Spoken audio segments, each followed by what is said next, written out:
This particular anthology, it explores gender inequality from moving beyond the binary genders that are there, which is that of males and females. Bejeweled and golden it is indeed, I know, but a cage nonetheless, and all the complete more, from foundation to peak. If in this I fit, every feather and magic of my phoenix shall be stripped. Neither the lure of encrusted cages and nor the dread of steel shall bind these wings from claiming their destiny. These skies, for she is but a true phoenix, rising from the ashes to pass on her true legend of fire and triumphs, sans the golden cage and its adultery.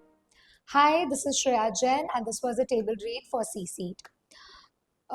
So the excerpt that I just read was from a poem I wrote called Of Fire and Triumphs, which was published in the anthology called Beyond Pinks and Blues, which was edited by myself and published by the Impish Lass Publishing House.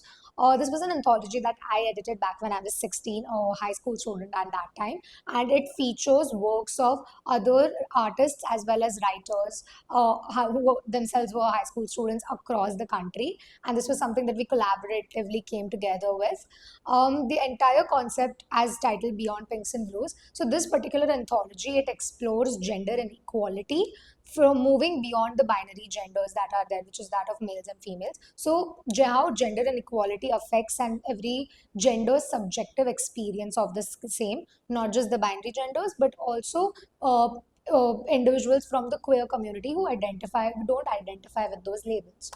Now, talking about the poem particularly that I read, so this entire poem, I read the second half of it. It explores the experience of a woman who is born in a very traditional patriarchal society, but in this particular generation, and it explores how the misogyny and the patriarchal norms that she faces are a bit different from what they were back then. Now, the restrictions are not that ironclad, but they are softened in a way where the entire community, or the society is like, oh, we don't want to restrict you, we want you to go and be your true self, be strong, do whatever you want, as long as it fits in their brackets of what they consider appropriate and what they consider valuable for a woman should do. And that's why the whole metaphor, it explores a phoenix who is a very strong, ambitious woman born in this society, who has a lot of ambitions and goals and dreams to achieve, and is trying to fight from the restrictions, the cage that is built for her, no matter how golden or how fancy or how comfortable the cage is, because her destiny is the sky.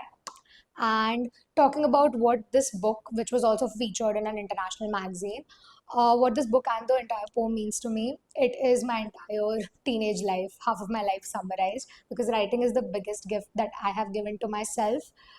It is a core part of my identity, it's away from a profession. And yeah, it is, honestly, it's what I live for, very frankly speaking. So yeah. Table read only on C-Seat.